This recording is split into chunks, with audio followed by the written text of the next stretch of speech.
at first I was like, damn, did I have my phone too close to something? Was I causing that? But Nah, it's weird because it's it just weird. started at a weird point. You know what I mean? Yeah, I, and it's I keep think coming back. I think the beep is because Akil won't give me that copy of Skull Snaps behind him. That's what it That's what it is. It's the producer That's what gods it is. that are mad. If he sent that copy of Skull Snaps to Upper we wouldn't be Marlboro, I having think this it's all the problem. way. All right, we just gonna have to thug through it. My bad, Ed. Just go with your 5 again, so we can make sure it's clear, everybody can hear. So just on you, Ed, with your 5. Yeah, one second. Sorry, man. I'm trying to get reorganized. This is what happens when Troy can't be involved. You see, right? This is the hip hop gods telling you this isn't allowed.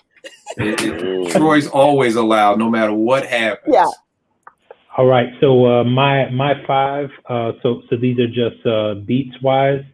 From 2000, I got Black Superhero Car from that Don't Smoke Rock album. Mm-hmm. I got Long Time Coming, that Rock Marcy. Yeah, that joint is crazy. Holy Moly from Talib Kweli.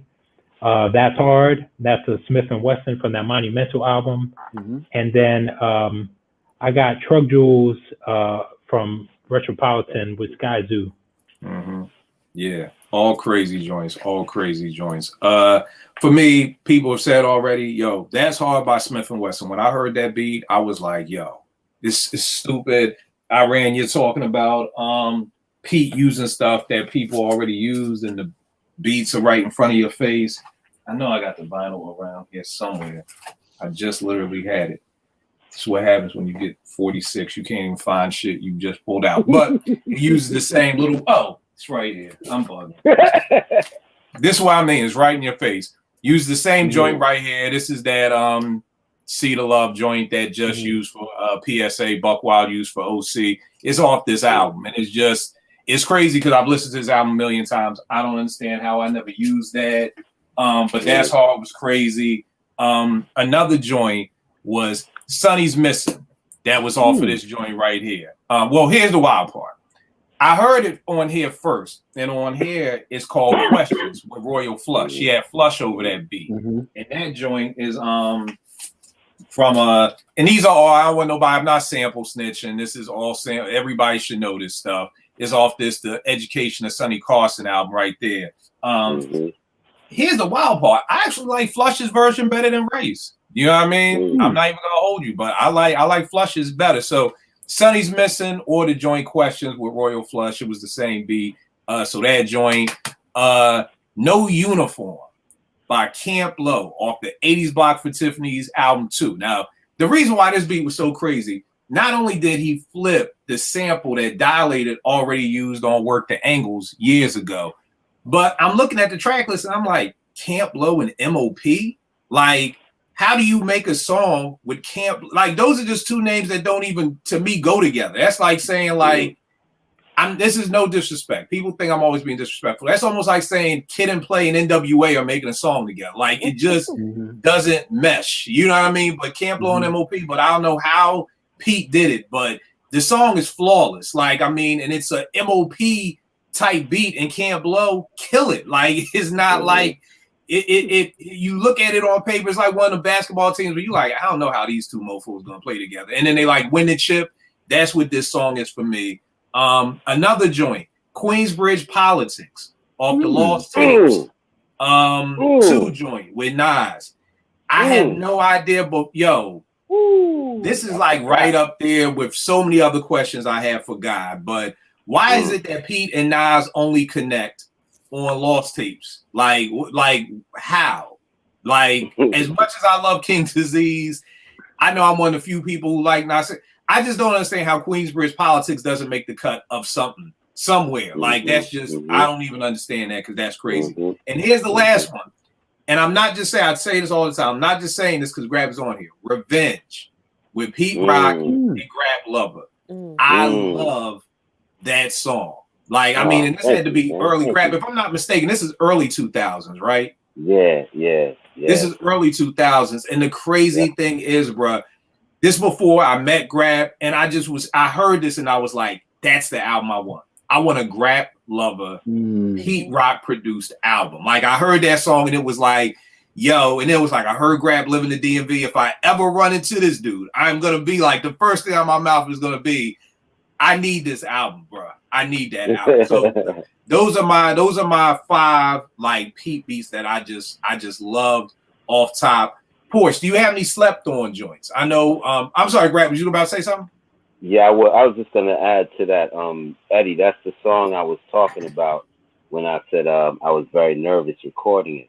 Yeah. We recorded it in New York. I wrote the second verse there, and you know, I was like, I spit the first verse, and then I came out the booth, and I was kind of, you know, I don't know. He must have saw. He's like, "Yo, what's up with you?" I was like, "Nah, man, I'm mad nervous." He's like, "Yo, what you nervous about?" I said, "Yo, it's you, yo. Like, man, come on, man."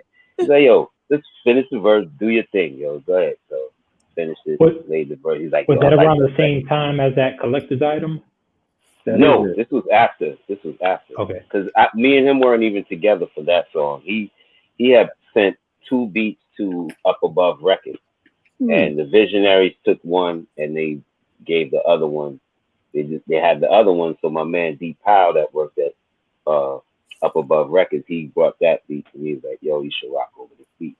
I was like, "I'll do it." So I did the collector's item joint. We recorded it here in Maryland. That's why Kevin's on the hook too. And I'm not that great at hooks, so that I just asked Kevin to rock the hook, and he killed it. So see, Grab, we still go back and forth with this because you don't think you dope on a lot of stuff, and I'm like, nah, Grab, you dope on hooks, bro. Like, you're dope. You're dope on hooks. Yeah, like you know, very humble, but come on, bro. Like you're dope on hooks. You're definitely dope on hooks. Porsche, do you have any slept on joints or any honorable mentions? I have. Are we moving on to the slept on joints? Yeah. Okay, cool. Yeah, I got them. I'll give you all 5. Yeah. Okay. Children by Styles P and Pharoah Monch. I absolutely like that is just out of it's the production and MC collab you never knew you always wanted. It's just a phenomenal, it's a flawless song to me. I love it. Wrong One, Graf, and Royce the 5'9". Steiner's West Side Gun and Elzai, and then Smoke and Butchered. I just love that whole entire album. And then Dusk to Dusk off of the Don't Smoke Rock album. I love that song. Yeah, these are just like, you know, I know Iran said that Primo takes the least amount and does whole songs with it. I feel like Pete Rock is also very minimalistic. He doesn't overdo it with a lot. There's not a lot that it just sounds like a lot going on, but it's very minimal and it just accentuates and complements the MCs. And I love that. So that's why I picked those 5. No doubt. Wow. That's hard to follow. Yeah. That's hard to follow. Yeah. Grab, do you have any slept on joints? Yes. My slept ons are Heaven and Hell from Pete Instrumentals 2. Out the Box, the joint he did with Tony Touch, Master Ace, and himself and Large Professor. He ripped that joint lyrically too. Like I love those, his flow on it. It's so sick. Out the Box. Then Yes Sir with Corrupt. And I have I know this may not be the one for 2000 and above, but Rap Game. Like if repeat. I mean, repeat. I Watch Pro. Yeah, let me walk over here real quick and show y'all something. All right, so this is the SP 1200, right? Right. If you could see I don't know if y'all could see that. Let me get to the thing. Can y'all see the things? Yeah. All right, so you see sliders? that's the. Yeah, no, these the buttons, right? That's the A bank and then the B bank, right? Correct. He used the entire A bank and the entire B bank just to make the bass line for the rap game, for Rap World, just for the bass line. Jesus. If you can see the look on me and Iran's face of and then the sample is that song that Dilla plays at the beginning of Rockbox. That's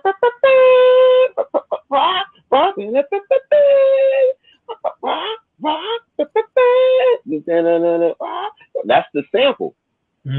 and he's literally, that's him shouting Pete out, like, you know what I mean? And then he rocks Rockbox, which he sampled Darcy Ashley, which we sampled for Faking Jack. For Faking Jacks. Yeah. So the beginning, that intro that you hear right before Rockbox comes on, that's the sample to Rap World. It's just called Rap World or Rap Game? Rap World. You know, the one with him and Large Pro. Rap World. Rap Yeah, World. with him and Large Pro. The one with him, That soundtrack. And literally, it took 2 banks of 8 pads to make that bass line. And he's like, like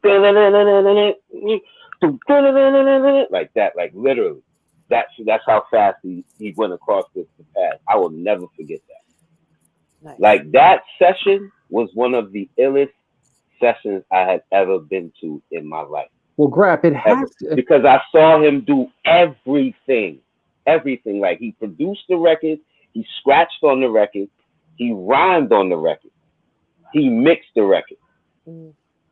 You know what I mean? And he did everything at a masterful level. Everything. Nice. I'm telling y'all. And man, Here's the wild part, Grab. Here's the wild part, because you got the SP turned on. What you got cooked in the SP right now? Probably something old. It's probably something old. Can I just point out that Iran looks like he's taking the LSAT right now? I literally, I can't. When I laugh, Here's the thing with the SP. Here's the thing with the SP, Porsche. The SP is such a, and I want to talk about that because we could just skip ahead to this. This is a very dope book. Grap knows about this book. Grap is in this book. Very hard book to find about the SP 1200. Probably about 80% of the people who they interviewed in this book all said they got the SP 12 because of Pete Rock. Like literally. Grap got some cooking. Okay. Man, y'all got me on the spot. I'm gonna play something old. Y'all can hear it? Yeah. Okay. All right. Wait, hold on. Come on, Grap, crack that vault. Can y'all hear that? Yeah. Oh yeah.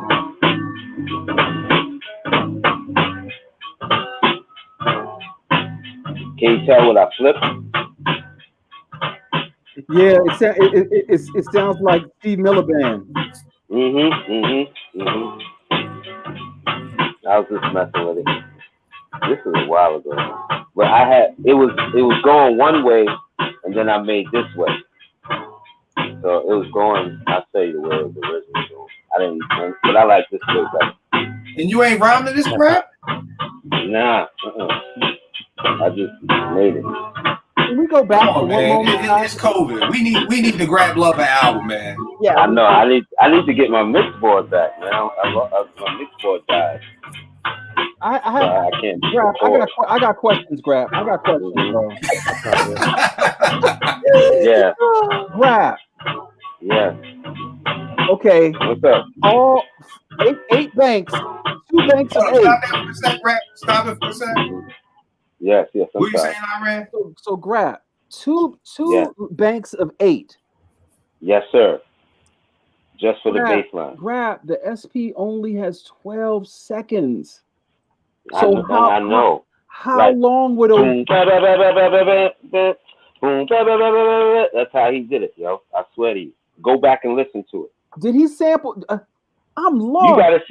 You gotta see. If you knew what he made, what he used to make that Rod Digger record that Portia was talking about.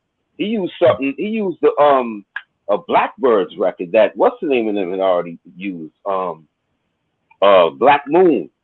It's some Blackbirds record that they use some bass lines. He just chopped the hell out of it, yo. Like I remember when he made that beat. So, I'm gonna just ask this one question because I'll ruin the night. Okay. So when if he's going to a sample, so a said record, to create a bass line, is he going back to this record over and over again, or is he taking a decent piece and make the small piece here and then copy it and make the small piece again, or he's going back? So he went to that record 16 times? More than likely, yep. Yep. Dog, are you fucking kidding A lot of you me? not. Boom, ba, ba, ba, ba, ba, ba, ba. Boom, ba, ba, ba, ba, ba, ba, ba. Yes, yo. 16 pads, basically. Yo, here's the That thing. bass Here's line. the thing for everybody who's watching who may not be familiar with the SP1200. The Sick, SP1200, one of the OG drum machines. The only problem with the SP 10 is seconds. Irene is giving it 12. I thought it was 10. When I first started messing with It's the 10. SP12, it's 10. When It's I started 10. messing with the It's SP in 94, I just was like, yo, I can't do nothing with this in 10 seconds. Like, which is why I got the ASR 10. You know what I mean? And there's some stories in Scratch magazines where Alchemist is saying Muggs would have 5 SP1200s lined up next to each other to make one beat because you only have 10 seconds. And Alchemist was like, yo, fuck that. I'm getting the ASR 10. Same with me. I was like, fuck that. I'm getting the ASR 10. Which makes what Pete does so ingenious. The fact that Muggs had to have 5 of them lined up next to each other to make one beat, so that Pete only has one and is making the shit that we all know and love. It's the reason why I ran like Porsche said, it looks like he's studying for the LSAT. I'm just sitting here shaking my head. My last question, Grab. So is this multiple passes? So one disc has the bass notes, another disc has the drums, another disc. The bass and the drums are probably on the same disc, and then any additives is probably on another disc. Yeah.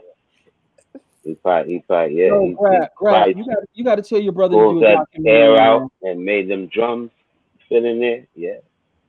And here's the thing, because I want to give Grab.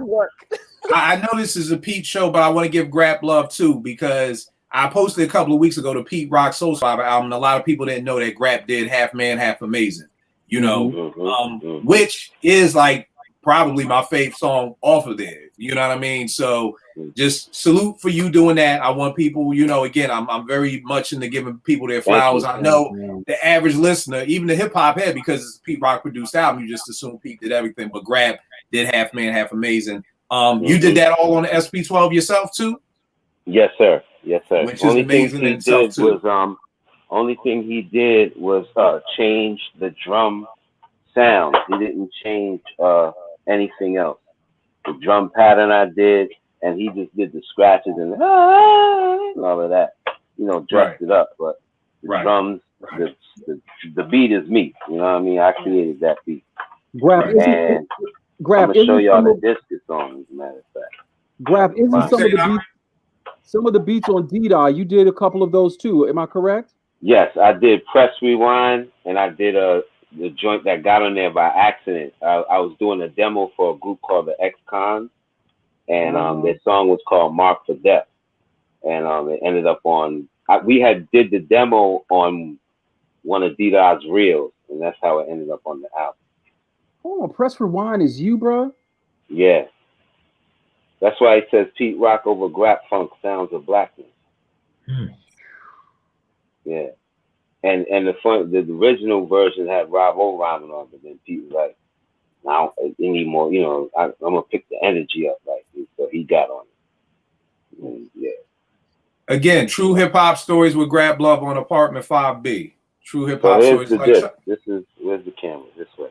That's right the there disc. for Half Man. Yeah. Yep. That's it right there.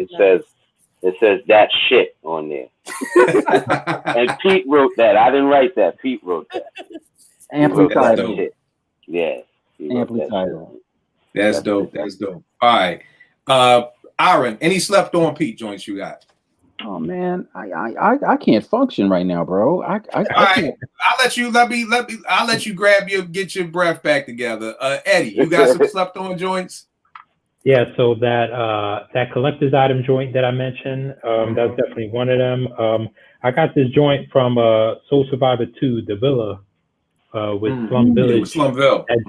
That joint is crazy. Yeah. And a joint from, I think it was like from last year, it was Apathy with Pharaoh Monch, I Keep On. That joint crazy too. All right. For me, I got Holding It Down Big L with Miss Jones. That was my banger right there. Yes, sir. This is about the third or fourth time Now play that, Grab. Play that.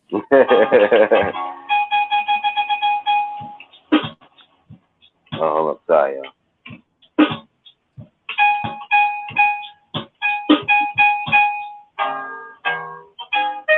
So yeah, this is it right here.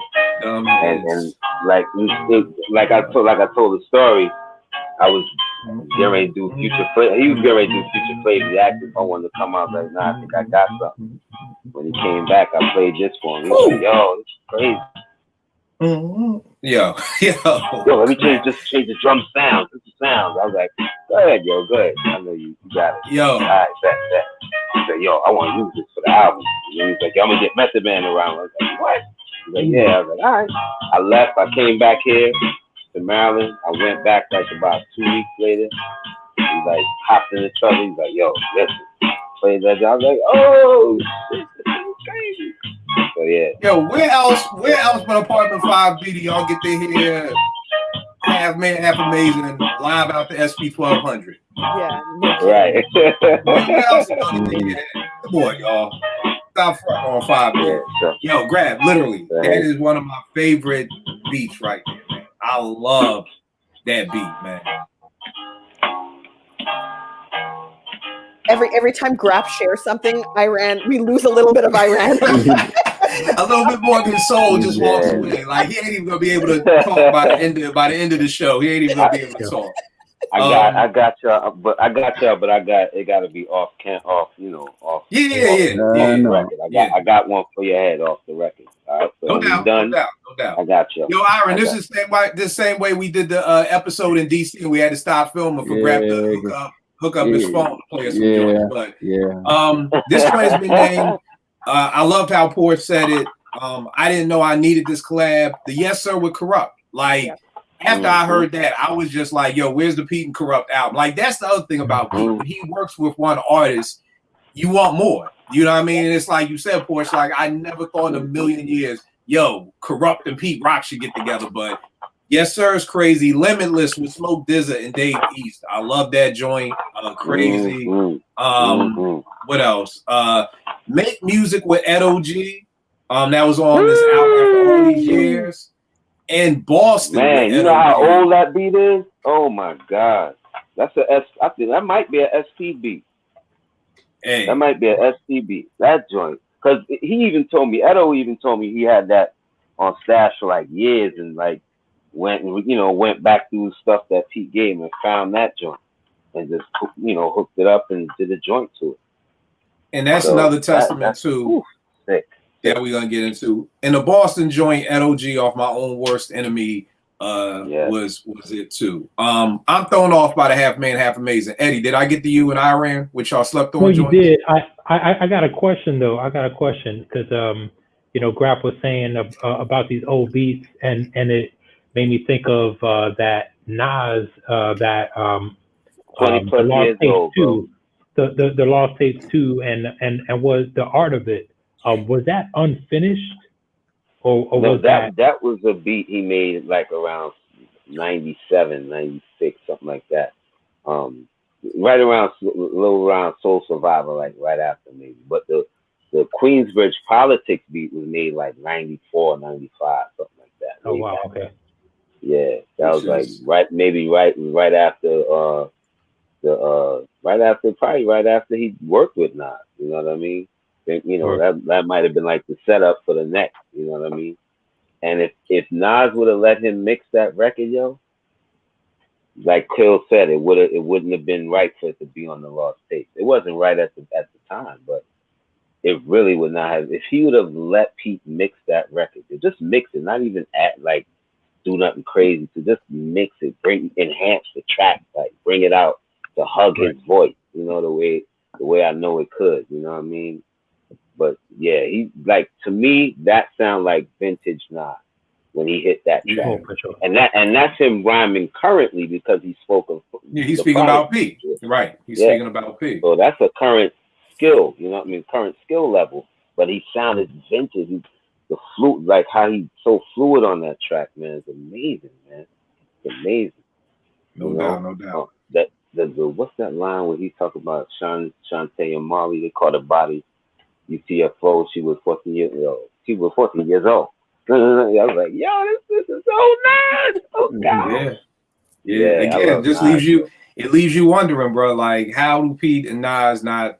I don't understand that. But tell me this, y'all. Favorite produced Pete Rock album post 2000. Knowing my sister the way I do, I feel like I gotta remember there's other people watching this show because I don't even want to ask Porsche questions because I feel like I already know what she's gonna say. Sis, what do you have for his dopest produced album? I have to go with Retropolitan. And I know that's predictable, but that's the one I always go back to. I think it's just, you know, I think it has to do with, and I like all of the other, like I love the Smoke DZA album, Statue of Limitations. I love this one with Flea Lord, but I think Sky Zoo is just his rhyming, the type of MC he is just phenomenal. And he's my type of MC. Like I gravitate towards that, and the depth, the content, the bars, the production is flawless. Like that album I keep going back to. It has not lost its appeal. It has not, you know, it's not boring. It's just the same as it was the day I heard it. So it's got to be Retropolitan. As much as I do like the other ones and I do acknowledge them, Retropolitan is just on another level for me. No doubt. Eddie, what do you have, good brother? Yo, so I also got Retropolitan, but since, you know, Portia's already, you know, spoke on that one, you know, all the reasons, and I feel like both of them coming together, like, you know, Pete doing what he does amazing, but Sky Zoo, I mean, he knows what he wants. Like he could be an executive producer, like, you know, just hearing kind of the stories of, you know, him, you know, taking some of the older Pete beats, you know, mixing it with some of the new, like he kind of had his vision. But since Portia already talked about that, I want to say my number 2 is that Don't Smoke Rock with Smoke DZA. Because I'll be honest, like I heard of Smoke DZA, like, you know, I rock with a few joints, but I wasn't a huge fan. But him linking up with Pete Rock and doing that project, like, it was a dope connection. Like, it really made me interested, you know what I mean? Made me want to check for Smoke DZA even more after that. But what they did on that one was really amazing. All right, no doubt. Grab, what about you, good brother? Okay, I have like a strong tie between 80 Blocks from Tiffany's Part 2 and Retropolitan. Retropolitan kind of just edged it out a little bit because of the less guest appearances and more of him really showing the lyrical skill that he has. You know what I'm saying? But I like 80 Blocks from Tiffany because it's a colorful album to me. You know what I mean? It has character. You know what I mean? And Retropolitan puts you in a mind state, like, you know what I mean? Whereas the Camp Lo album has a lot of character to it. I like that album too. So. Right. But yeah, 80 Blocks and Retro, but Retro edged it out just a little bit. Right. Iron, what you got? Everyone has said everything, to be honest, but I want to piggyback on some of the stuff like that. Because Camp Lo is my second favorite rap group. I'm going to go with 80 Blocks. I will say this thing about it. It only had one flaw. The only flaw with the album, in all honesty, it was just, it might have been too long. Yeah, it might have been too many songs. I think it was like 27 songs. Yeah, I think it might have been too many songs. What I'm believing, and again, I'm not in those rooms. I don't know. I think once you get an onslaught of Pete Rock beats, you feel almost obligated and almost like, yo, I need to rhyme on all of them. That doesn't mean it's for you. I think like Portia said, I think Sky Zoo may have quote unquote A&R'd his. I'm sorry, Eddie said it. May have A&R'd his situation a little bit better. And I also, now that I've got my composure, my 2 slept on is the Once Upon on Slum Villages Volume 2. The only other record on there that's not produced by Dilla, and of course the Give It to Y'all off the first piece of minstrel with the UN as well. That bass line is sick. Yeah. You talking about that one? Okay, I'm my bad. I was thinking the Little Brother joint. No, the Give It to Y'all. So, but yeah, I'm gonna be honest with you guys. You know, like again, Camp Lo is my second favorite rap group of all time, and I honestly believe, as much as I love them, they've never hit the mark. They've been close to it. It's never been a bullseye. They might have a bullseye record, but not a full bullseye project. And I think this could have been it, but it just may have been too long. And I wish they had the discerning ear to say, hey, Pete, this is brilliant, but it's not for me. That's brilliant, but that's not for me. Like that record Portia talked about that was on West Side Gun, Steiner's sounded like a Camp Lo record to me. I was like, yo, they would have really worked on this. You know what I'm saying? So I think I think being with Pete is overwhelming. And how do you know, it's like, you know, how you tell Pete Rock, this one ain't for me. But here's the thing that Grap brings up that's scary. How many beats does Pete have? If I mean literally, because I mean it's frightening for me as a person who tries to make beats. Like I like literally, how many beats is this guy possibly making a year? And honestly, he has if his volume is where I think it is, he can't put all that out. There's not enough MCs. There's not enough projects. I mean, literally on his Instagram, he might put up 4 beats today. And then let's say he does that all 365 days this year. There's not enough rap to fill all that up. So again, that is amazing. I mean, he's a workhorse. He's a workhorse. He's played me joints that I've never heard again. Like never heard him again. Like, Wow. Dude, I to the point where I forget to ask about him. Like, you know what I mean? Like, do they have titles, or do you just say the one with the flute? Something like that, or I might describe a sound in there, or the sample, or if I know who the artist is that he sampled or whatever. Like he had some joints for Erykah Badu he played for me like years ago that he never gave her, and it was sick, yo. I was like, damn, you giving her that? Let me get it. But Yo, joints, that's man. crazy. So That's many. crazy. So he has a lot of beats, yo, a lot. And he's never lost them in a flood. Look at that. Thanks for that, yo. Give him thanks, though. I had to slip that Give in him there. thanks, yo. Knock on this wood right here. Give him thanks, yo. Yeah. For real, that's a blessing. I'm with Grap with my favorite albums. It's Retropolitan, but 80s Blocks is right there. Retropolitan for me. I love Skyzoo as an MC. I've never loved the entire Skyzoo project before. I've never been a fan of a lot of his beats, of his production. So when I heard he was getting with Pete, I was excited. I'm like, yo, this could finally be the Skyzoo album that I love from beginning to end, and that's exactly what it turned into. I gave it 5 mics. It was my favorite album of 2019. I play it constantly. I mean, the way those two just linked up, you know, I think I reached out to both of them on Twitter, like, yo, y'all this needs to be a documentary. Like, I feel like all these albums that are coming out should be documented for the simple fact that, you know, Grab, you know, back in the day, you know, when I'm sure I album getting made, or Mecca and the Soul Brother, you know, cats had the big cameras with them. You know, now you got your phones. You can shoot, people are shooting movies with their phones. Like, there's no reason that all these albums should not be being documented, you know, that we can't go to YouTube and see the making of all of these albums. I have no idea why people don't do that. Maybe they're doing it and they're saving it to release it or something. But I just would love to know how those two created it, because it's perfect to me. You know what I mean? The way that Sky is talking about, you know, just the whole, even when I heard the concept, like they're just talking about the gentrification of New York, you know what I mean? And just dealing with that. And, you know, when I hear Truck Jewels, or when I hear what is it? Homegrown. What is it? Homegrown, but it's the other joint, 10 Days. Like, when I hear 10 Days, I see Paid in Full. I see the 80s crack era. You know, when I hear Penny Jersey, it sounds like when I hear Penny Jerseys, I'm like, oh, that reminds me of when I would be on my block and you come out with your jersey with the matching J's. So they just were able to just, you know, make something that was perfect.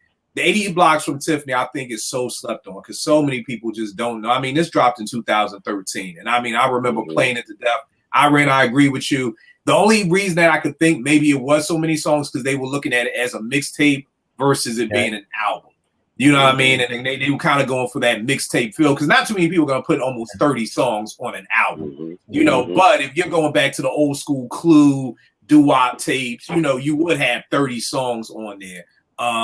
The biggest thing was But with those, you got remember the mixtape, it was 30 half of the songs. They never Yeah, gave you yeah, the I full agree. one. I agree with you. I agree. I'm just thinking, I don't, like you said, I'm not in those rooms either. You know, I'm just thinking maybe that's what it was. But I do think if they got that down to the dopest 14s, then that's 5 mics right there too. The thing I love about this was love traps. Yep, there you go. The 80 blocks from Tiffany's too. Love That's traps. When Pete flips the Misdemeanor sample by Foster Silvers that DOC used for Funky Enough and turn it into Love Traps. If you haven't heard Love Traps, please go listen to it. The instrumental is on there. It just makes it that much doper on how Pete flipped that. All right, Iran, you gave us your Mount Rushmore plus some. I know where Grab stands. I know where Porsche stands. So I'm going to start with Eddie. Eddie, before all of this, where was Pete on your GOAT list as producers? And what I mean before all of this, before 30 years later, we can still say this man is still performing at an incredible level. No doubt. Honestly, I think, you know, Pete is definitely one of the GOATs. Always, you know, since he came out, like at that high level. I think, you know, me in my younger days, I probably underappreciated him. And you know, as trends move on, you know what I mean, you get to other stuff. But looking back at his body of work, I definitely had him high.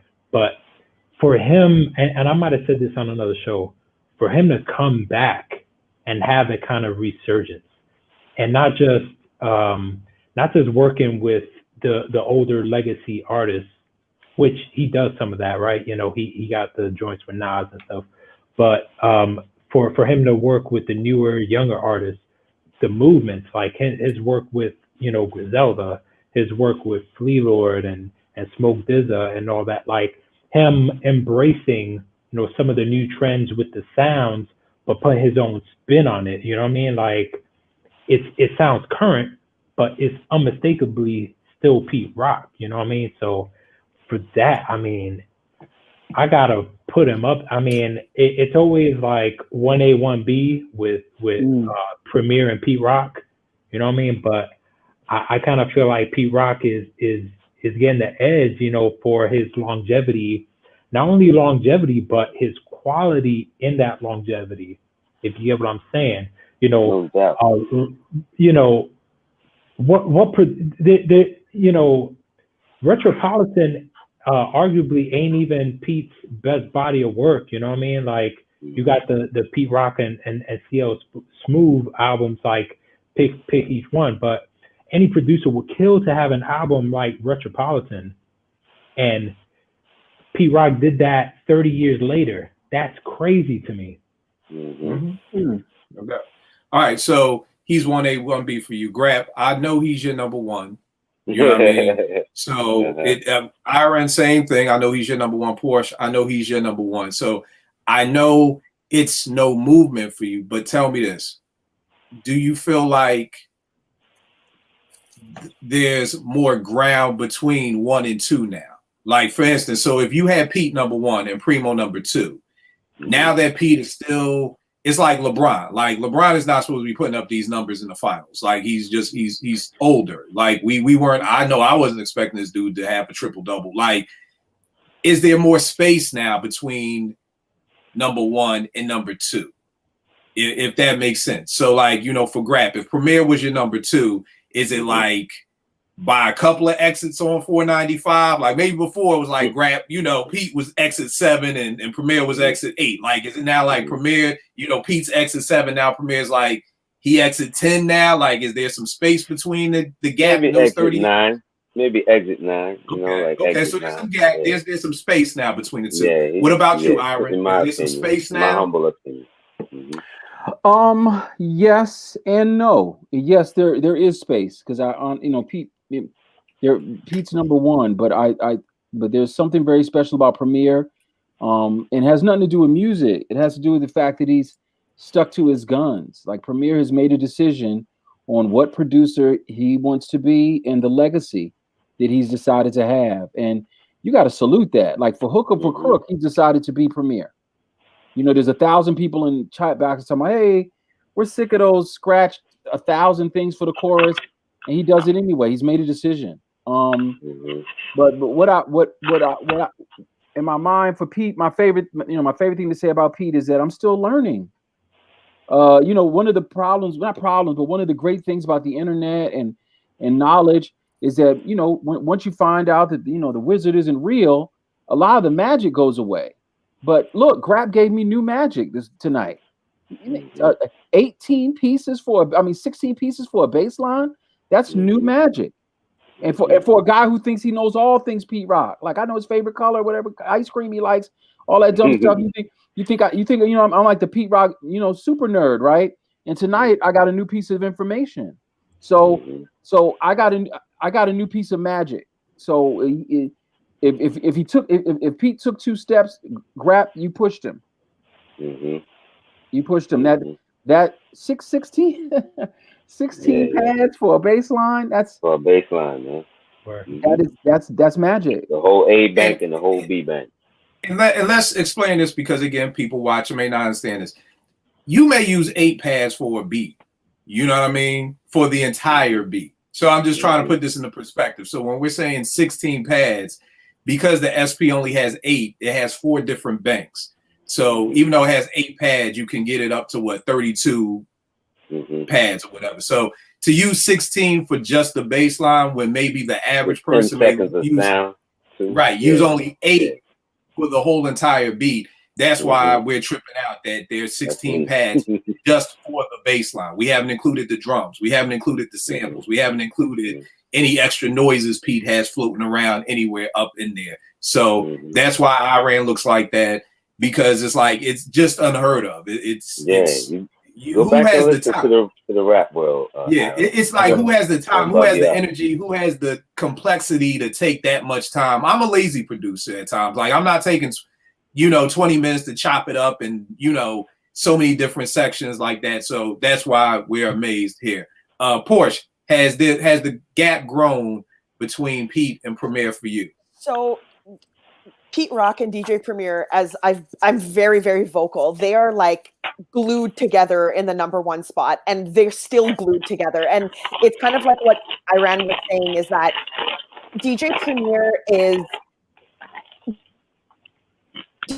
and Pete Rock are brands, as well as god level producers and all of these really great things. I can't put them any higher, and I mean, they're different producers as well. So I can't really say if the gap has grown. I would never separate them from a #1 spot. I get crucified for this on the TL because people will be like, well, what's your Mount Rushmore? I'm like, well, one of the stones has 2 faces on it because Pete and Primo are not leaving each other here. And people are like, nah, you have to pick one. Gun to your head. I'm like, then shoot me because I'm not picking one. So for me, but I do think that there is something to be said about the relevancy of Pete Rock in 2020 compared to, and I don't think, maybe it's not okay to compare, but I mean, it's a career as well. So we do have to sort of see it in relation to kind of put it into perspective. He's still relevant in 2020 and he's in demand in 2020. And he's, you know what I mean? Like these are huge strides and huge steps because a lot of MCs can't do that, let alone producers, with the ever-changing sound of hip-hop and the ever-changing demands of MCs. Pete Rock, like Eddie said, has managed to maintain a relevant yet signature sound. It's incredible.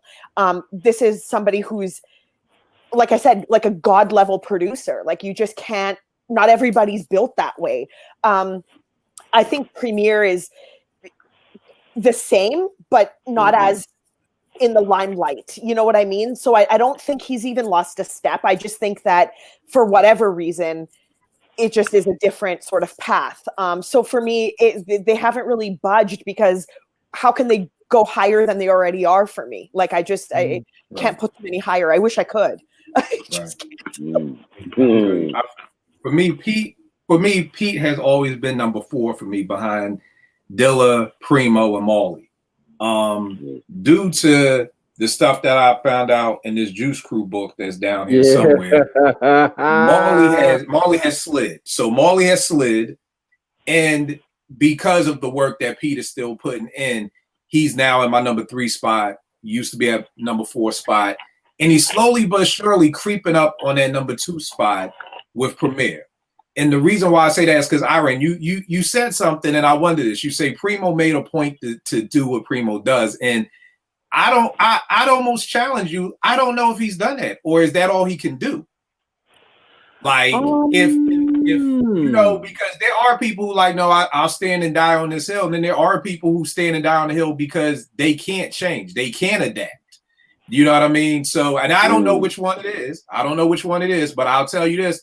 I don't, and again, this is no hate because I love Premier. Like, this is my number 2, but those scratch hooks ain't the same scratch hooks from 95. Like, there was a time where he was scratching the perfect song. Now I feel like Primo just grabs any record and just scratches it for the hook. Like Mass Appeal fit with, like, it fit. Like, now I just feel like you're just scratching because that's what you do type thing. You know what I mean? So, and then Porsche, like you said, you feel like he hasn't lost step. I feel like he's lost a couple of steps. Like, I feel like it's, you know, like it's what Premier does to me is stale now. Like, just to be real with you, like, I haven't heard a Premier beat that really moved me since the first Prime album. And to me, a lot of that has to deal with your sampling.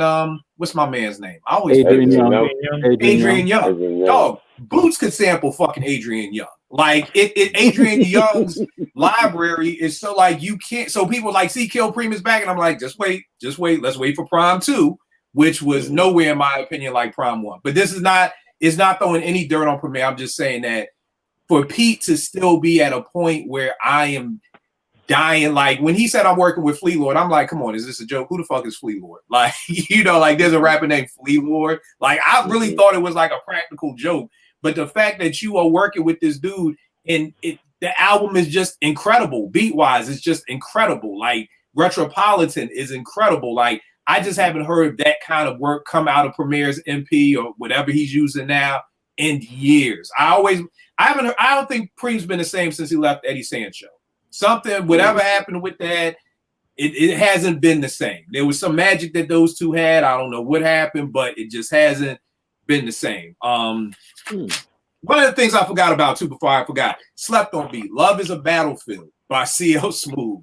I love that joint. People have this inkling that CL's never had a solo album out. He's had 2 solo albums out.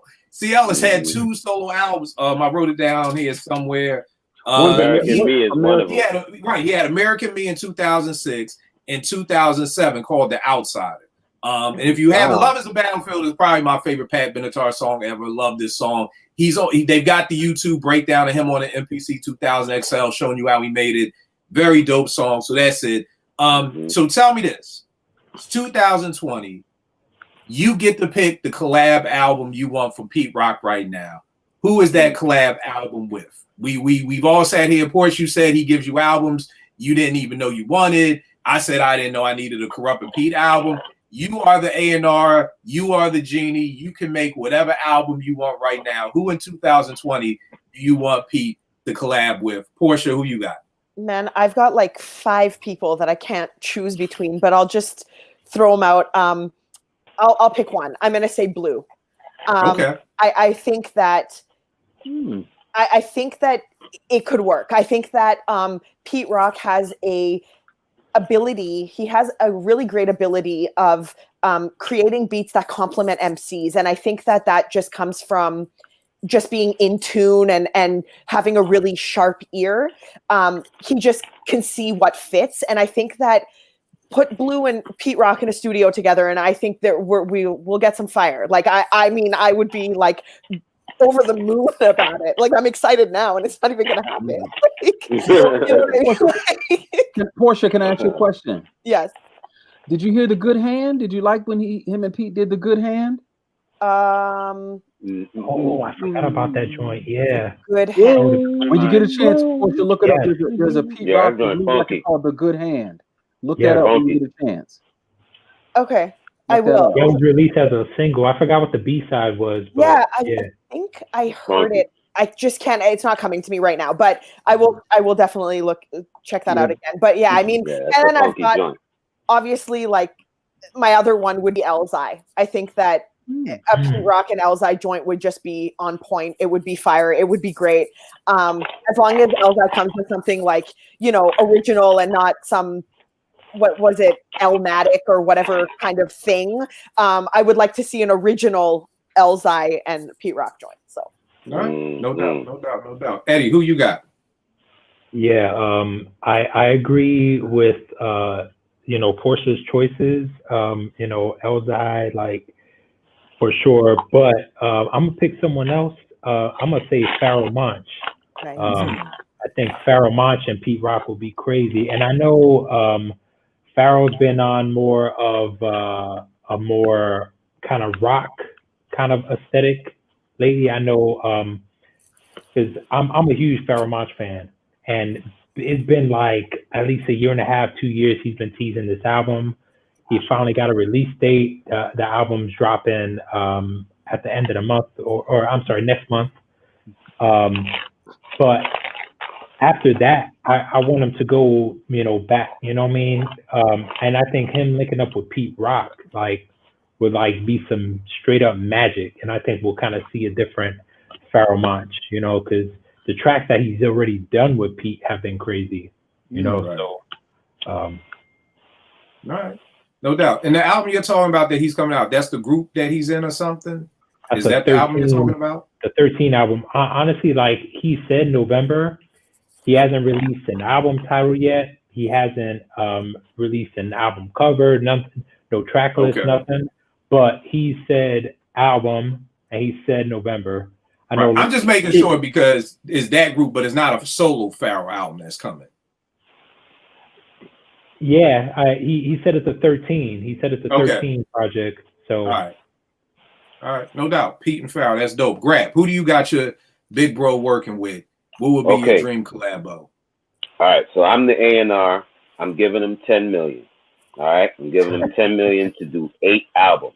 Here are the albums: Pete and Elzhi, Nice. Pete and Kendrick, Pete and Fonte, Pete and Nas, Pete and Royce, Pete and Currency, or Pete and Pete and Madlib, and then the last album would be Pete and the Soul Brothers, which is his live band, featuring the keyboard stylings of Dame Funk, featuring the vocal stylings of Anderson .Paak.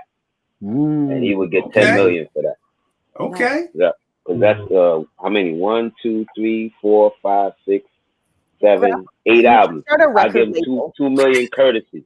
Yo, Grap is the A&R. Me and this dude have had lunch, and he just throws so many dope ideas of albums out. Give the roses while they smell them.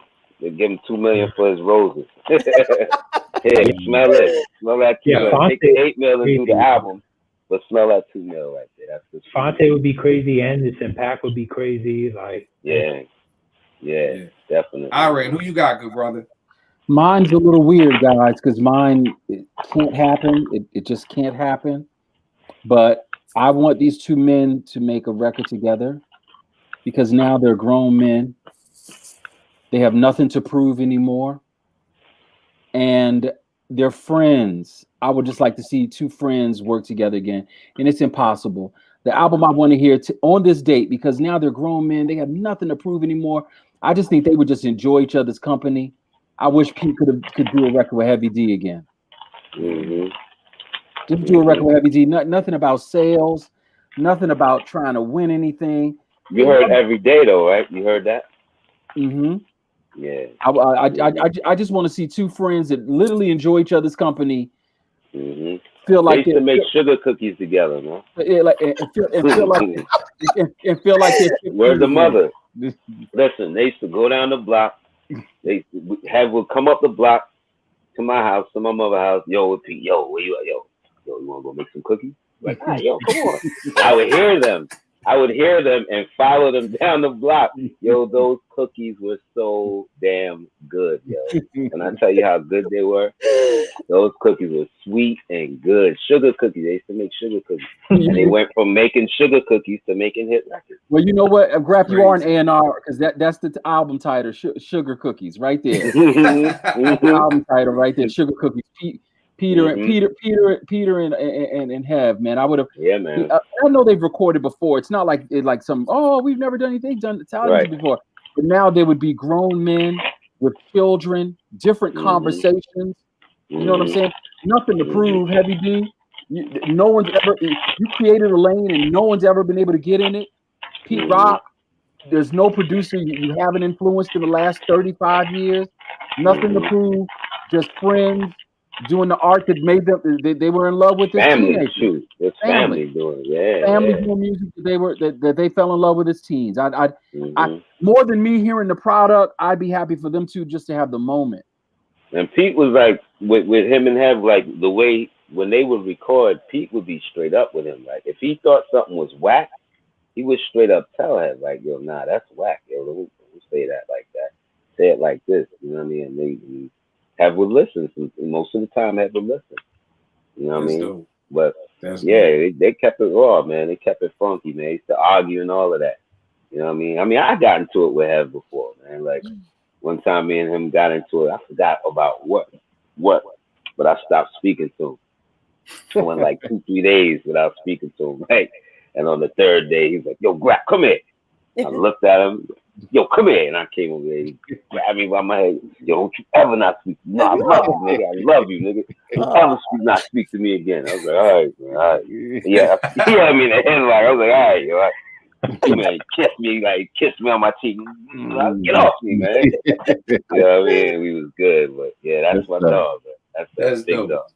That's dope. That's dope. The funny thing is, you know, because there's a difference, and I'm glad you said this, your favorite Pete Rock beats is a difference between the beats and the songs. You know what I mean? One of my favorite Pete Rock top 5 songs has Got Me Waiting by Heavy D, like literally. And that blows everybody's mind because they're like, not this. And I'm like, I love Got Me Waiting. Like, I just love that song. Me and Grat, like that's I love that song. Like to me, it's a perfect song. You know what I mean? So he was at a, not to cut you off, but he was at an ASCAP award ceremony, I believe, a writing joint, and Luther Vandross was there, and Luther Vandross bigged him up on that song. That's dope. Luther told him he liked that song, so that was like real big for him. Yeah, I wasn't there. He told me about that, but I wasn't. And that's dope because that is what took me back to that Luther song. You know, and now that Luther song is one of my top 5 favorite Luther songs. You know what I mean? So another dope thing about hip hop for me, I'm still stuck on the CL Reunion album, man. I'm still stuck. You know what I mean? I feel like we got shortchanged, you know, because you're talking about 2 5-mic classic albums with Mecca and the Soul Brother and Main Ingredient. Thank you, Eddie. I think it's right. I've seen those arguments for what album is better the same way I see Low End to Midnight. You know what I mean? Like, but I think for some reason, people seem to think about Low End and Midnight are better than, and maybe people do this, no harm or foul, but I feel like, you know, Main Ingredient and Mecca and the Soul Brother are both at that level where they're both such perfect albums that people fight over which one is better.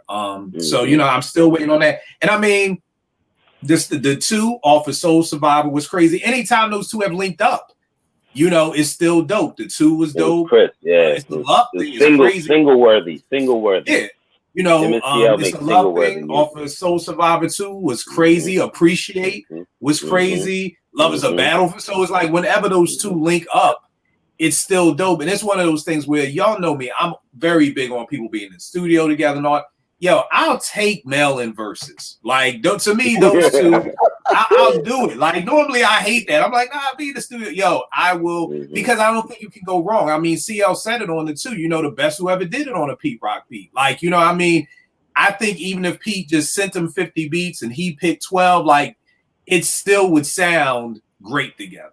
You know what I mean? So that's still the thing that I would want. Just real quick, I just want to shout out, you know, some of the artists that Pete have worked with for people who may not know. I mean, from 2000 to now, we're talking Slum Village, Big L, Freddie Fox, Fife, Screwball, L.O.G., the UN, Smoke Dizza and Benny the Butcher, Rock Marcy, Ghostface, Boot Camp, Talib, Styles P, Terminology, Cormega, Raekwon, Jay and Kanye for the Joy, Torre, Graf, Sadat X, Westside Gun, Conway, Nas, the albums, My Own Worst Enemy, L.O.G., 80 Blocks from Symphonies, Part 2, Camp Low, Don't Smoke Rock, Smoke Dizza, Richard Potson, Sky Zoo, People's Champ, Flea Lord. And I know people don't talk about these. Soul Survivor 2, to me, was a dope album. Was it better than Soul Survivor 1? No, but it was still a dope album. He's not too crazy about that album either. He's not? Nah, I don't think he's not too crazy. The joints on here. I love that album. My joint was Head Rush. We did that one today, the Soul Survivor 2. Head Rush had me going everywhere digging for this joint, for what he used for that sample, for the Jizza joint. I mean, I was like going in record stores like, I need that. That's the joint he did with Dead Prez, Warzone, where he sampled the Incredible Hulk theme. Like, it's we good with Cardinal Official. Just do it, Pharoah Monch. Like, yo, that Incredible Hulk situation is very serious with him. Like, I know that's his favorite. I know that's his favorite. Dude, he used to watch those shows before he went in the basement. So that was those shows would inspire him into the basement. That's how serious the Hulk was for him. Like, he cried when Bill Bixby died. Like, he cried. Wow. One time he was in the city and he saw Lou Ferrigno and he literally stopped in the middle of Manhattan traffic and jumped out his car and gave him a pound and then jumped back in his car and took off. He's very serious about that. Like, he knows all the episodes, he knows all the music, everything. Like, you could describe an episode to him and he'll tell you, oh, that's blah blah blah episode. Like, literally, he knows it back and forth.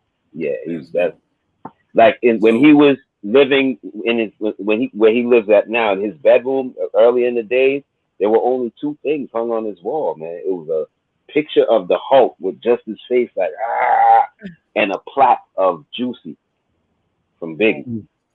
Those are the only 2 things hung up on his bedroom wall. So like, the Hulk is very serious. Very when I heard Warzone, I was like, yo, this nigga just did the Incredible Hulk thing. Like, yo, that's crazy. And even this joint, New York's Finest. You know what I mean? A lot of people don't talk about this. Yo, We Roll. Iran, did you say We Roll? Who said we? Somebody said we. I did. I did. Yo, Summer Madness, what he did with We Roll on this, like, nigga, like, that's some next level. You don't have to change. Yo, that's some next level chop job. And at this time, this was Jim Jones, We Roll. I hated Jim Jones at this time. So again, to make me like Jim Jones, bro. I mean, 914 was crazy on here with the locks. Questions. Another sleeper beat is G's Up, the Jim Jones. Oh, G's Up is that's a sleeper beat. G's Up is special. The PJ's on here with Raekwon, where he samples the same Dune sample that Large Professor used for Mad Scientist. Yo, so again, for people who don't know, for people who may be thinking, yo, Pete ain't had a beat out since Straighten It Out, please. I'm dead ass. Like, you have a lot of people who are like I said, the dude I was like, Pete ain't made a beat since Soul Survivor 1 in '98. I'm like, dog, you ain't heard Soul Survivor 2? He was like, 2? Nah. So you find it funny, but and keep in mind, and again, I say this all the time, it's no disrespect. I get it. Hip hop, Porsche, you said it perfectly on the show about what we thought wouldn't exist. With publications, like, how does the average hip hop head now even know when stuff comes out? You know, if you aren't immersed in social media, you don't have The Source, you don't have XL, you don't have Vibe, you don't have Rap City, you don't have 106 in Park. You don't have, if you're not involved in social media in some way, form, or whatsoever, you have no idea when music is coming out. You know what I mean? So, a comment? Yeah, please, Ira, what you gonna say? I wanted to make a comment about, with the, the amount of music and how to find out about it. I think, I think we should look at this time as a great time, guys, because now you have to go out and seek your tribe. It's hard to be a poser now. It was a lot easier to be a poser back in the day. It's kind of harder to be a poser because you have to go and seek certain stuff out, and that's why I never believe in like, oh, this is the top album of the year. It's impossible for one human to hear every album that came out in the year in 2020. Right. There's an album every hour and a half on the internet. There's no way in the world. I just found out last year about the Tiffany's 2 album. that Pete Rock released. I was like, what? This is a new album because it was a re-release. And then Kill hit me and was like, nah, Porsche, that was released out in 2013. I was like, ayo, how did I miss that? Because it's impossible. It's my favorite. And he was like, nah, I get missed all the time. And I was like, oh, I like killed myself over that. Oh man. It's impossible. And again, I think we need to take this time and look at it in a great perspective. I'm a positive guy no matter what, but I look at it in a great perspective because now you got to go seek out your tribe, like go seek out these people that your A-likes. It's a great time. Kind of like I'm a Washingtonian guy. So in the late 80s, I had to go find other hip hop people. They weren't just out. They weren't just out. Like you might bump into somebody in Tower. You know what I'm saying? You might bump into somebody at 12-inch Dance Records or something like that. So reaching for the same record as you type. Exactly. Oh, so word! You share. Oh, blah blah blah. Exactly. So you got to kind of seek out your tribe right now. So, you know, I'm excited about that. And here's the truth. I'm 50 years old, guys. I can't listen to every album, and I can't. There's no way I could do it. I got 3 jobs, 2 kids. There's no way to pull that off. So I seek out what's most important for me. And I think, and I know I hate to get all weird and spiritual to you guys, but I think that's one of the great things about COVID. I'm not trying to say people passing away is great, but this is a great opportunity, guys, for everyone while they're inside and while they can't move around to do some serious self-refinement. And right now you can really find out who the people that love you are. You know, I check up on people. I literally send a text like, hey, you know what I'm saying? And this is a great time to find out a lot of information. And I pray that everyone's using it for that time, using this time to do that. Like instead of running around with your hands in the air, like, oh, I'm frightened. This is a great opportunity to do some self-refinement and some reflection and re-fall in love with something or someone. Do that. No doubt. Or Pete Rock beat. Or realize you suck because I know I didn't do anything with 16 bass notes. I know I've never done anything like that. I know I've never done anything like that. What were you gonna say, Porsche? I was gonna say a few days ago, Pete Rock tweeted out to producers, and you know me, Pete Rock tweets out something that I know is going to get some reactions, and I pull up to that like nothing. So he tweets out, producers, do you guys know how to create a snare? Because I can tell when you sample one of my snares because I created that shit. And I saw that one that too, was so I literally sat there reading the replies, and somebody goes, wait, you're telling me you create a snare? And he goes, yeah, from like pages of a magazine and he explained like things that he's used, common things around the house, around whatever. He's kind of he's like, you know, slamming things down and turning pages and closing a book hard or whatever. And that's how I create a snare. And actually he had a little bit of a conversation with Easy Mobi about it, because I guess that they both kind of feel each other's pain in that way. So I thought that was pretty dope. And meanwhile, how many people were surprised that Pete Rock creates snares? They thought it was, I don't know what they thought it was, but yeah. I mean, he samples and creates them too, so. Yeah, I think the hard part with the snares is, again, Porsche, we talked about this. Everybody's in the mall at the same time. You know what I mean? So you have to be of a certain age group to understand how important a snare was. When my OG, a kid called Roots, would tell me like, yo, a snare has to sound like a pimp slapping his hoe. No disrespect to women. This is just what I was taught. Blame it on Roots.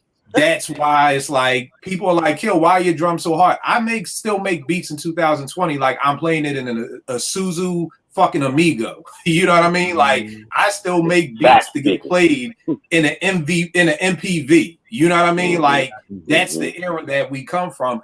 A lot of these new producers, all they know is buying kicks and snares. You know, that's all they know. They don't understand, you know, what do you mean you make your snares? Because a lot of these new producers, once you get into 2000 with Fruity Loops, everything that you buy comes with stock sound. So there's no reason. Like back in the day, like when you brought an MPC, there was nothing in it.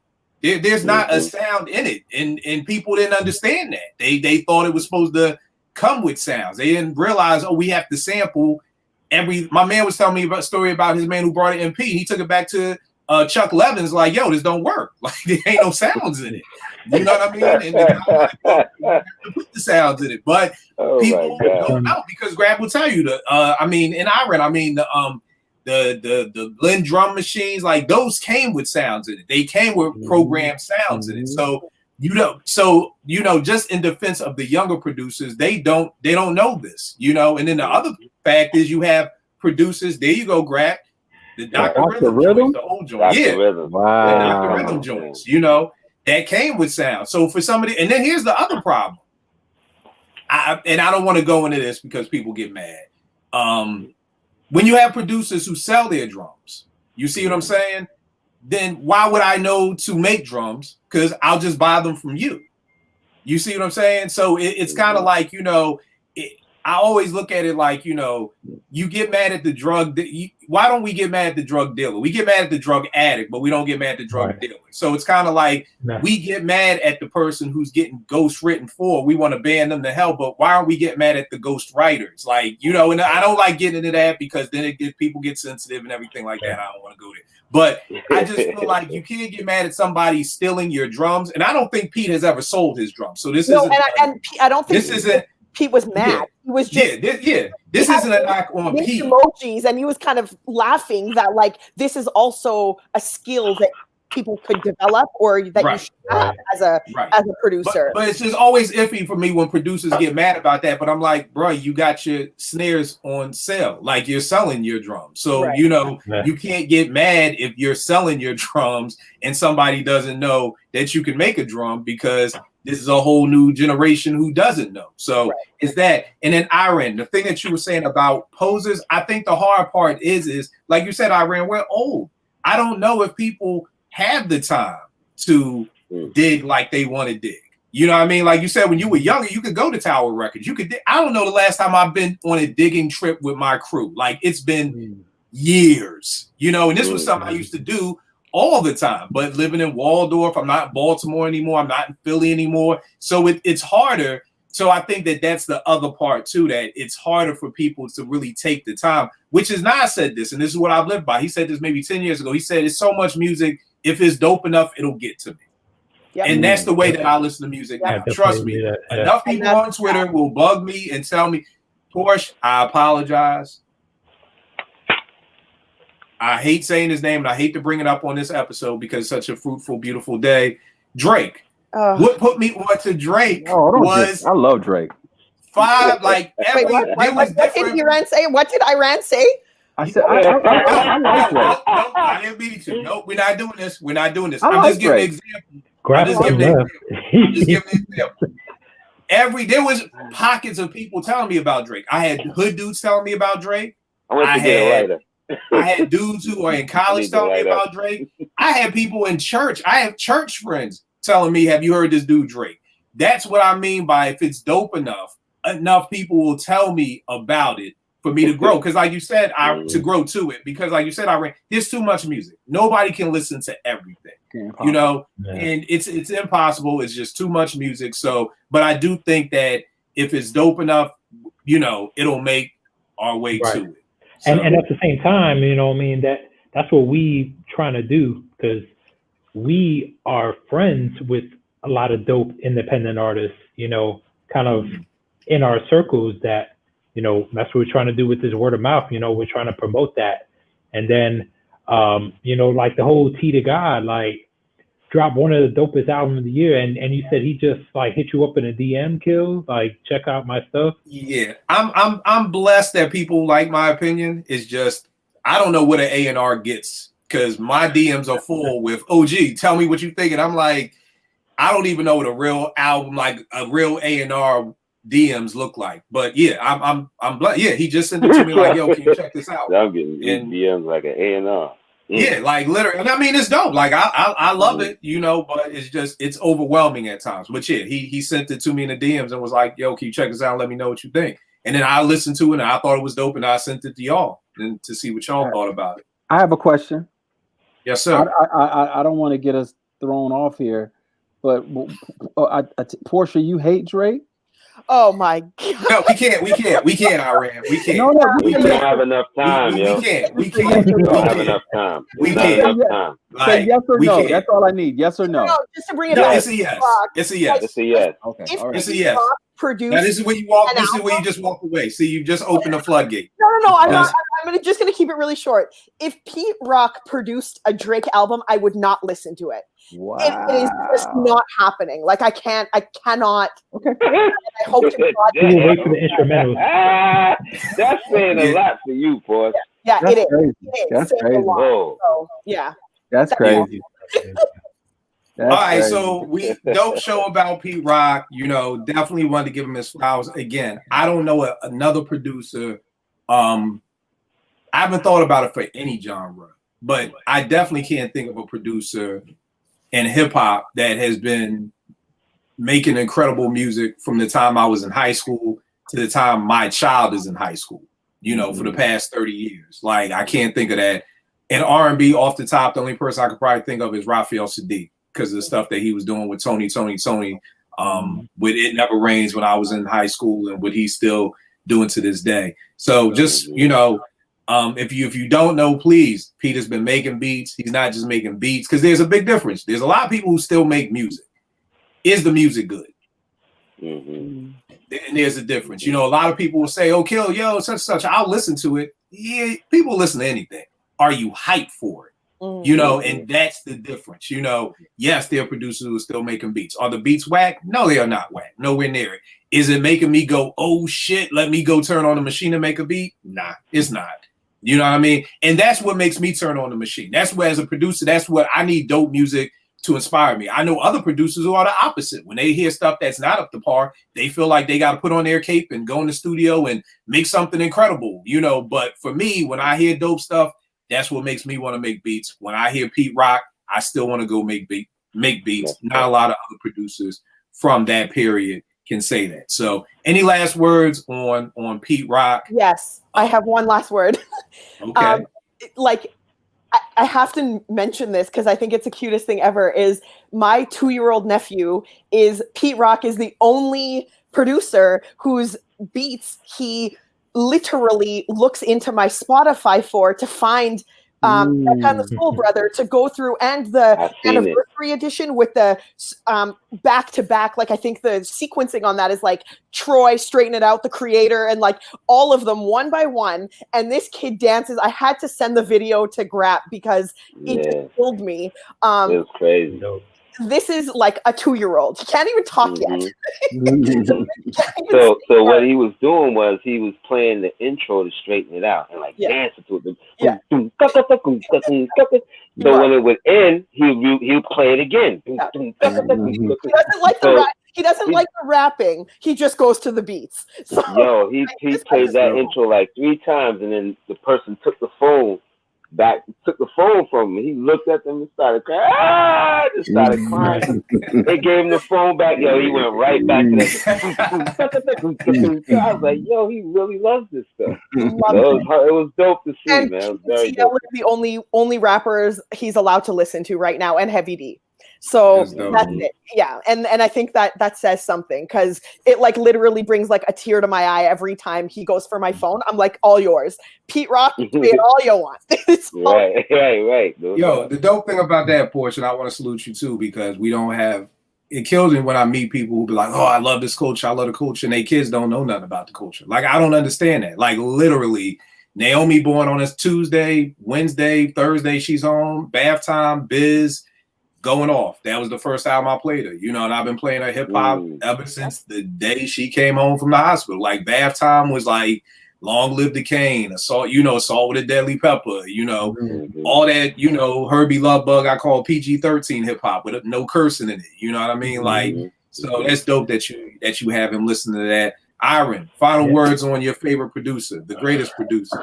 My final words is that continue to inspire me. Again, Grap gave me another jewel. Just when I think I can, I'm such a Pete Rock geek, guy. Right when I think I know it all, there's always something else, and it just reaffirms that I'm following somebody great. I'm following. If there's a new breadcrumb, that's always dope for me. So Grap, I appreciate you sharing. Thank you. No problem, brother. No problem. No doubt. Ed, last words. Yeah, man. I think one area that we didn't really get into, but I mean, the very dope instrumental albums. And let me say this: there's a difference between beat tapes and instrumental albums. Because when I hear Return of the 1200, like I could listen to that. I could listen to that. It's an album. Like it gives me a whole feeling. You know what I mean? And that's probably the Pete Rock album that my sons heard the most because you know it is an instrumental album. Like, I don't have to be worried about certain language, whatever. And he also has his favorites on there where you know I could tell you know he's reacting a better certain beat, you know, and he'll start beatboxing himself, you know, trying to mimic. So yeah. So cute. So. What about you, Greg?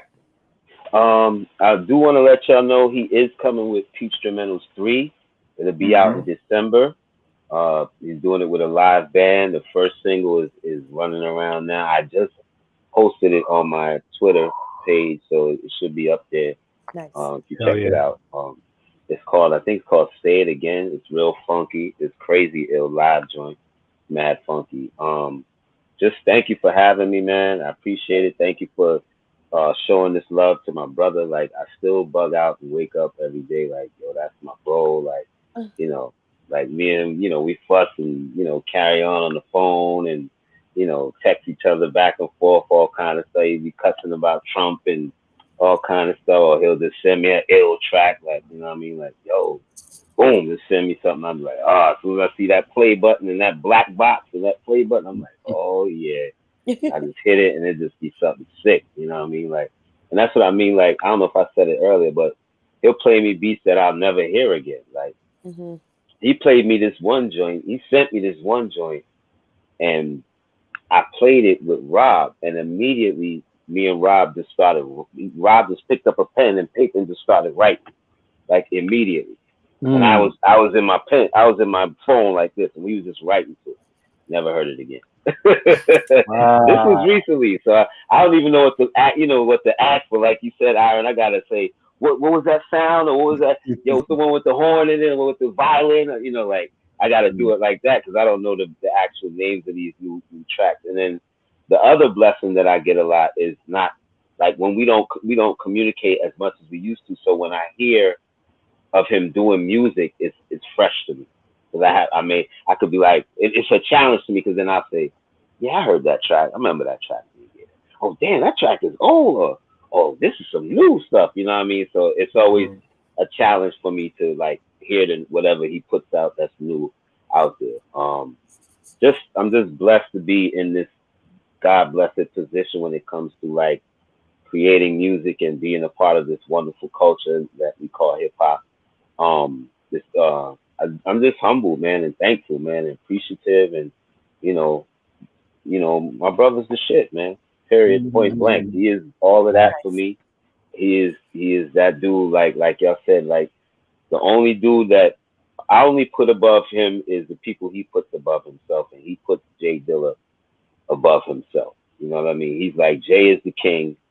Then it's me. You know. Then I'll work it out from there. You know what I mean? Like with whomever they want to say. But for me, he said, for me, Dilla is that dude, you know, and for me, he's that dude, Pete, because he created this man, you know, he helped bring forth this dude. This dude basically took what he, you know, boiled up in the pot and added some illest stuff to it and made this beautifully tasting food, man, for us to enjoy, you know what I mean? That's Jay Dilla, you know what I mean? But like you said, you know, he's standing on the shoulders of Big Bro, you know what I mean? And like to me, that's enough for me.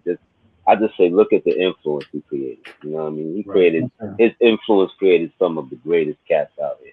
Madlib, Dilla, you know what I mean? So, and that's another might be happening thing. Him and Madlib. So, there you go. Yeah, if we get anything like a J-Lib out of Pete and Madlib with them robbing, he tossed that at me one time. Like, yo, we might. Do you guys know what that really means, guys? Know what that means? That means whatever record they use on that album is going to go up $300.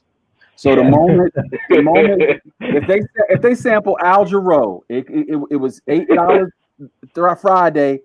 By Sunday, it's a $250 record. Your brother, everything your brother touches, and you try to go find it later, they're trying to beat you over the head for it. Everything. So I got one for you with that. Rest in peace, Prince B. My brother used to tell me all the time. Still Like, going.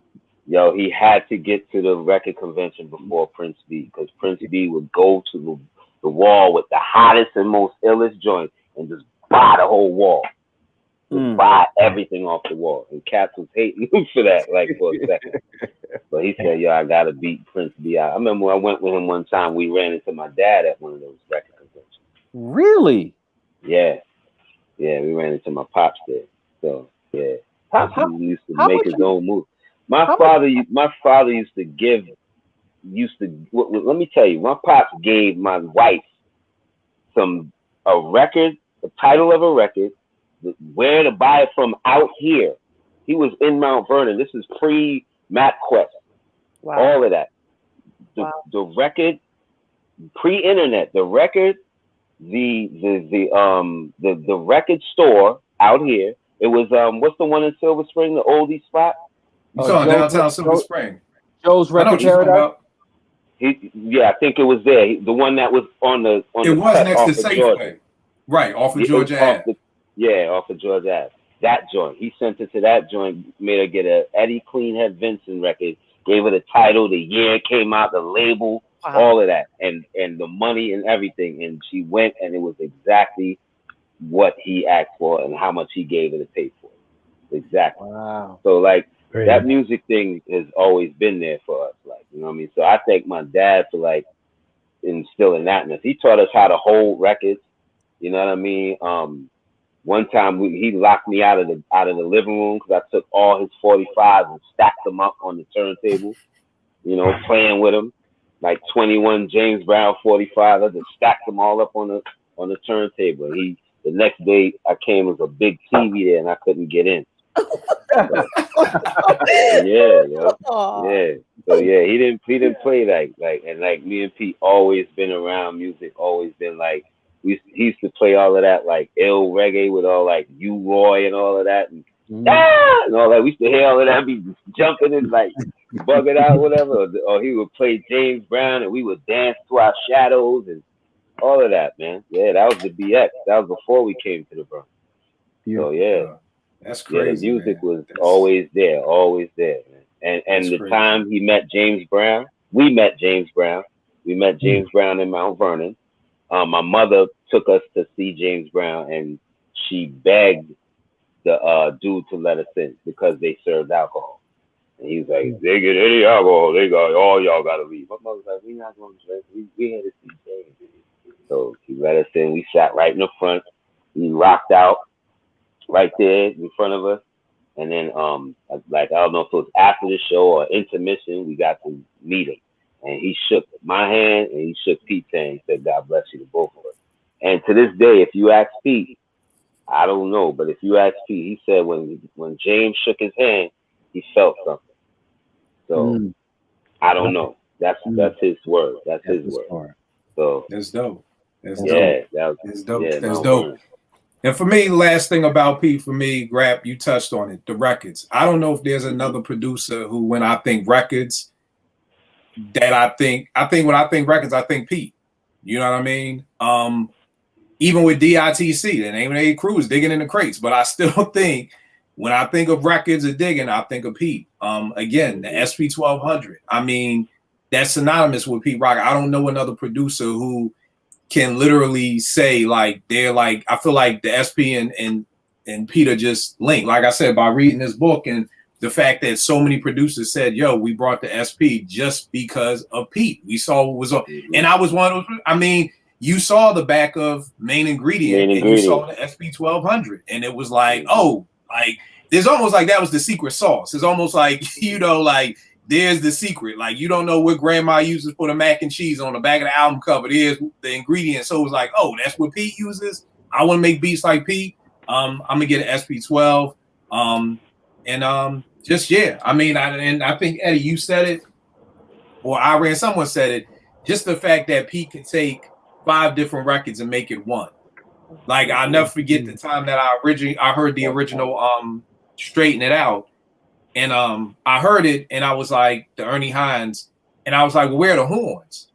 And my man Roots was like, oh no, that's from Kool and the Gang. And I'm like, he took how? Like how Iran was like messed up, like in '94. I was like, how? What do you mean he took it? Because it sounds like he took it from the same record. So it's just like, how do you take something from two totally different records from two totally different artists and fuse it together to make it sound like it was like, I literally was like, okay, and I listened to the whole album, I'm like, the whole song, and I'm like, well, where are the horns? You know, so that blew my mind that, you know, that this dude was taking stuff from different songs, putting it together. So all that great stuff. Eddie, let them know where they can get at you, good brother. Yo, on Twitter, Eddie D80, on Instagram at Eddie Got Soul. All right, Grap Lover, where can they get at you, good brother? A lot of people was asking me in Porsche where you was at. Like, a lot of people missed you on the timeline. I took a Twitter hiatus, man. I appreciate it, man. I took a Twitter hiatus for a minute, but I'm back. Have named me Grap on Twitter. I'm back up there. You know, I check my stuff every now and then. I say what's up to the good people and all of that. Every now and then I'll get into a little verbal tussle here and there, whatever. But I ain't really for that. And but, your T-shirt. You know, and your T-shirt. Yeah, you got to shout out the T-shirt. Yes. And I have T-shirts. HumbleMark.com/shop. They're called BOMV, Best of Mount Vernon T-shirts. So has Heavy D, Trouble T. Roy, Albie Shore, Eddie F, G Wiz, Pete Rock, CL, Grap Lover, Robbo, Jeff Red, and Case on this. So and Grap's all signature on the sleeve. Grab. And my signature on the sleeve. I was making fun of you, Grab, because I'm like, this is the longest shirt ever. Like, you could have done a double shirt. I was naming it on the show. I'm like, and I still got 5 more names down here. That one, but you know we had to support you with that. So you know, definitely go out there and cop the shirts. Iran, where can they get at you, man? Everything is DJ_IRAN and rocking on the radio. And you can catch me on WHUR on Sunday. On the radio. You can catch me on Sirius XM Saturday night and it's night morning. It's midnight to 3. Sirius XM. It's called The Takeover from on Sirius XM 141. I'm trying to do a lot of things. Oh, and I'm tempted to do something else, but I already told Grap he said he'd sue me, so I'm not going to do it. Your man already started that though. John Doe already started that right there. Him and Jolo got together and started that. So Started. What you trying to do, Iran? Well, some I&I hoodies, but they coming soon. They coming soon. Yes. They already him and Jolo done got involved in that, so they coming soon. Grap, what did I say, bro? Yeah, you definitely. I told somebody that. I was like, Aaron told me about that. So Yo, bro, right. Grap, and I say that I just want to put this on your spirit, Grap. You're bigger than you know. Please acknowledge yourself, brother. There's a lot of things in the universe for you. It's just simply asking for you to open your arms and come get it. Okay, I'll keep that definitely in mind. Thank you, Aaron. I appreciate Come on, that. Grap. You're a good soul, brother. I called him a soul brother. That's what's up. That's what's up. That's how you know that's God's word, you know? That's good word. That's good word. You know what I meant. You're a good soul, brother. No doubt. Thank you, bro. Thank you, for real. Thank y'all, man. Thank y'all. Porsche, give them everything, miss. Just Twitter. I'm sorry, Porsche. I always gotta do your intro. Oh God. She loves Troy. She hates Drake. Fellas, it's not that hard. Just loves Troy, hates Drake. You can't mess up. It's impossible. Portia, please go on Instagram and DM me. I gotta understand this Drake hate thing. No. You're gonna get a dissertation, bro. No. I need her. We need Porsche focus. You about to unfocus? No, I didn't say tonight. I didn't say do it tonight. But at some point. You know what? I will find an episode where she breaks it down, and I will send it to you, Iran. You can. Yeah. We need her focus. It's like the playoffs. It's the playoffs. It's like you don't mess up with the players. I need her focus. You got some important shows coming up, and you gonna just fuck up everything. So nah. Hey, Iran. Yes, have you ever seen the interview with DMX on the Breakfast Club? There's an interview with DMX on the Breakfast Club where he talks about Drake. He doesn't like Drake either. He says, I don't like the way he talks. I don't like his face. There you go. Just listen to DMX. There you go. Just listen to DMX. Yeah, that day DMX proved himself to be. That's Porsche in a nutshell. Yeah, that is. Wow, boy. There you go. Very serious. Very serious dislike. Very serious. Yeah, that's it. Wow. Yeah. So Yeah. it's just Twitter at Cherchez La Porsche. There's nothing exciting on my TL these days. I'm laying low. Here you go. Wow. Well, look, I am back like hook crack with the original Kill 889 Twitter thing back. Yo, Eddie, you had the perfect gift of Killmonger sitting back on his throne, nigga. That is exactly what it felt like. Porsche hit me up Sunday night, like, yo, your account is back. And I was like, hey, it's been 7 months. Yo, that's what it felt like, Eddie. That's because Where did the suspension come from? What the heck happened? it was a copyright infringement. So basically what happens is, back when I used to do the haircut videos for my kids, you know, I may put a song or something behind it, you know. So the first time I got suspended, you know, it was from a video from like years ago. So, you know, I went through went through what you had to go through, and in 2 weeks it was back. So I said, cool, let me go in, clean up everything, just erase everything. And then, like, you know, maybe I guess 7 months ago, they found something from 2 years ago. I guess I forgot one. Wow. And, you know, I was at work. It was like, yo, your account is locked. I'm like, all right, I'll fix it when I get home. And by the time I got home, it was like suspended. I went through the rigmarole, but instead of it taking 2 weeks, it took 7 months.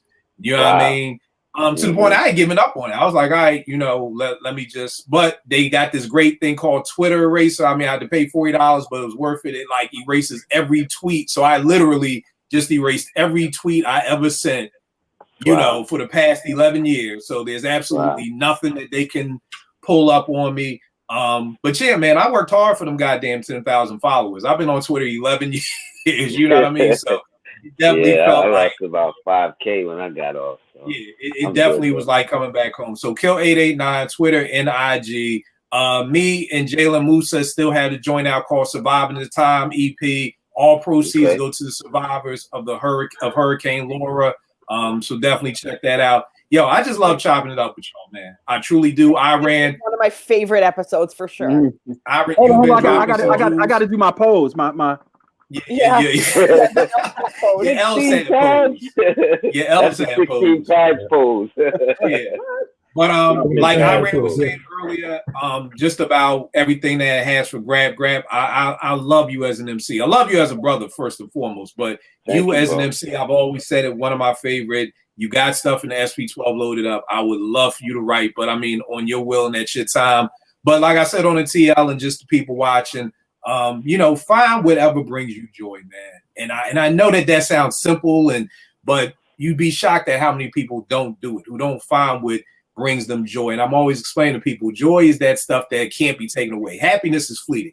You know, you get a new car, you're happy, but then something happens and now you're sad. Where joy that stays with you, that's going to be the thing that's going to help you. I'll have horrible days. Every Thursday, I have like the worst days on Thursdays. I don't even want to do Apartment 5B. But then when I get on here with y'all, it just changes my whole mood. And like I tell people, this brings me joy. So people out there watching, find what brings you joy, not what makes you happy. Because I've been down that road where it's like I'm going to buy a whole bunch of shit and I'm happy when I open it. And then the next day I'm sad again. And that's what people do when they try to like, okay, I'm gonna buy this, I'm gonna buy that, and you're happy for a second, but then buying that happiness. Find what brings you joy and do it. You know, if you don't know what it is, pray on it, figure it out, but find what brings you joy and do it. So you already know what it is. Keep rocking. I appreciate y'all. Grab and Iran for your time. I will check y'all next week, y'all. Shout